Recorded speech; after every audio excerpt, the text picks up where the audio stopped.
Hey everyone, hopefully you all have been doing well. We are now at week 6 this this semester. So this week we're just looking at the muscles. So we're looking at the skeletal or the muscular system of the body. So that's skeletal muscle. That's a bunch of other things. I'm actually really excited to talk to you guys about this today.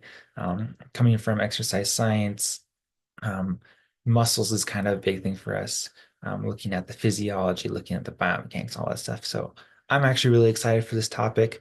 I'm going to try to keep it simple just so I don't overload you guys because you can go pretty deep into this stuff. I think it's cool. So pardon me if I get a little too excited. Okay, announcements for this week. So assignments, we just have the two assignments. So we have a quiz. This is over the skeletal system. So that's just a review from last week. And then also we have a discussion board this week looking at the muscular system, kind of looking at everything there. I will try to have posted by Wednesday some cardiology extra credit. I know I told you guys that I was going to post some stuff, so it's just going to be looking at some of the medical terminology involved with cardiology and kind of breaking that down, kind of discussing what it is. Um, a lot of you guys are going into nursing or radiology or um, any of those things where you could end up in cardiology. And so it's good to just get a little familiar with that. And now I have a little bit of background in cardiology, so I thought it'd be fun. Okay. So looking at muscles, whenever we talk about muscles, we start talking about anatomy and physiology.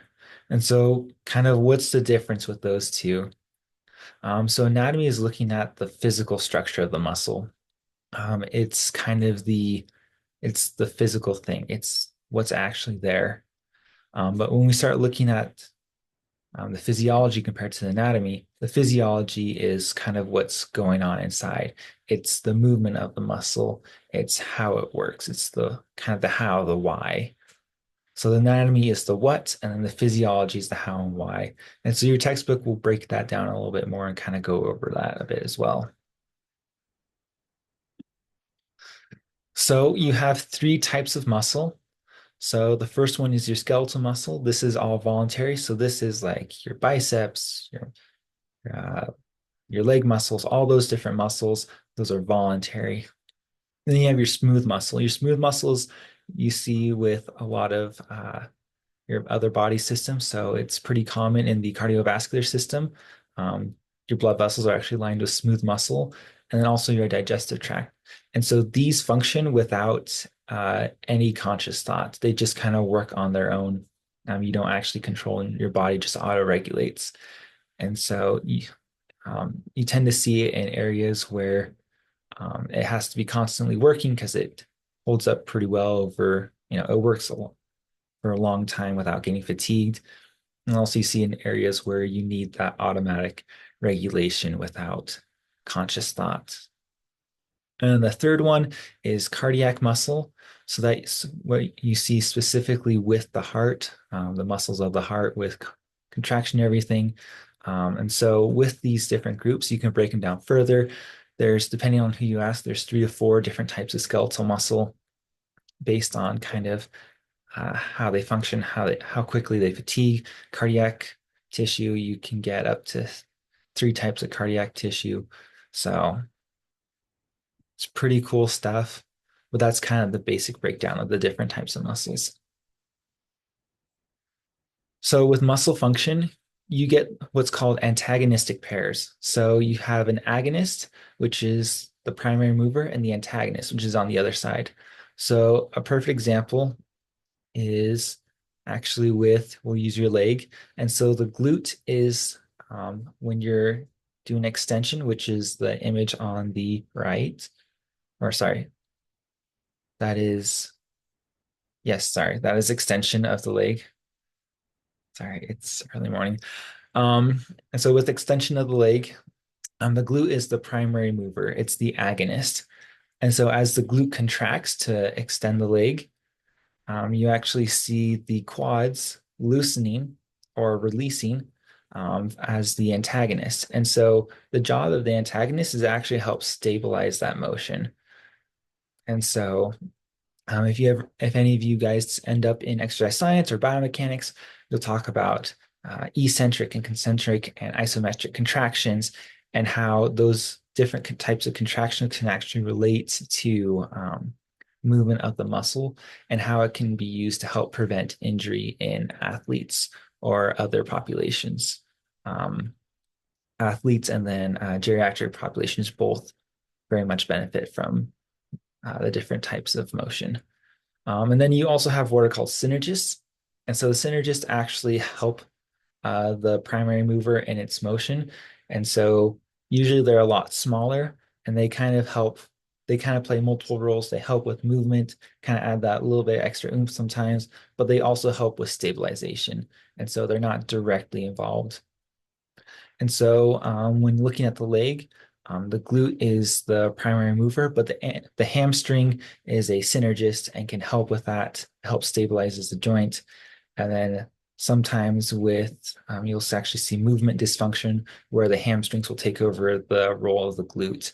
And so if you guys end up in physical therapy or any type of sports rehab type stuff, you'll actually kind of focus on bringing that job back to the glute instead of the hamstring so you don't overload those muscles. So when it comes to naming muscles, there's kind of so your textbook says four, but there's actually five kind of ways that your muscles are named. And so the first one is the divisions. And so the divisions is, how many times does the muscle split up? So if you look at your biceps or your quadriceps or your triceps, it tells you how many heads of the muscle there are. So your quadriceps, you have four heads of the muscle. And so um, what happens is where it originates up around your hip or around the pelvis, you have four different spots where it attaches, and then it runs down the leg until it all blends together at the end and it inserts right above the knee. And so some people might say, they're different muscles. Yes, they're technically different muscles, but because they're all connected and kind of merged together at some point, they're considered one muscle group as well. And so, you have your triceps, which have three heads, biceps have two, quadriceps have four. So, next one is size. So, you have multiple ways that you can classify it. So, you have your major and your minor, you have your maximus, your minimus, your medius. And so, basically, what that is it's just saying, which one's bigger, which one's smaller, kind of what's the more powerful one, what's the lesser of the two. Next one is shape. So deltoid actually can mean like triangle, and then trapezius means like a trapezoid or a quadrilateral. And so, um, kind of with those, the name of the muscle is just telling you the shape of it. Um, the next one is the action. So for these examples, I have abductor and extensor. And so there's various muscles that have their action in the name. So your abductors do the motion of abduction. Example of an extensor would be extensor digitoris or digitorum, sorry, which actually helps with the extension of the fingers and the toes as well. And the last one, which isn't really mentioned in your textbook, but I think is still important, is location. And so femoris, for example, so you have your bicep femoris. And so that means that, there's two heads to the muscle, and then femoris is in reference to the femur. And so that one's actually one of the hamstring muscles. It's on the back of the leg.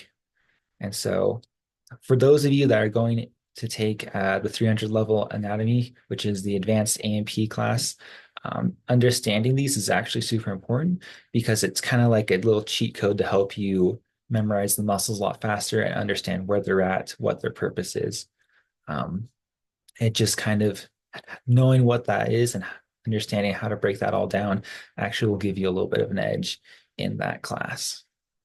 So make sure you understand this. Um, Last thing I just want to go over abbreviations of muscles. So abbreviations kind of depends on your field of study.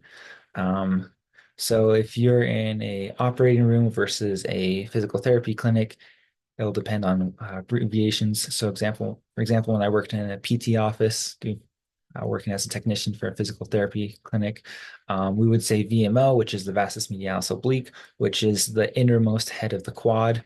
And so in other areas, they might say the full name because it sounds more professional and because it just gives, it's much more precise.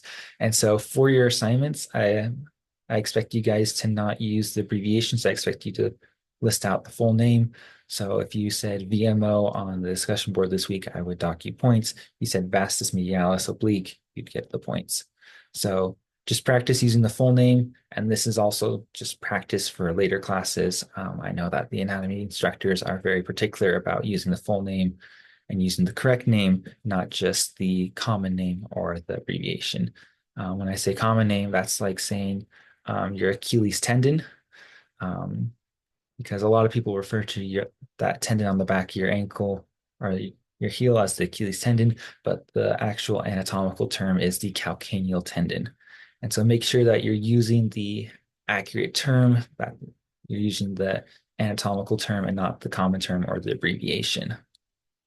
I think that's everything I have for you guys this week. If you have any questions, feel free to email me. I'll try to get that extra credit post for you guys. Have fun and hope you guys have a great rest of your week.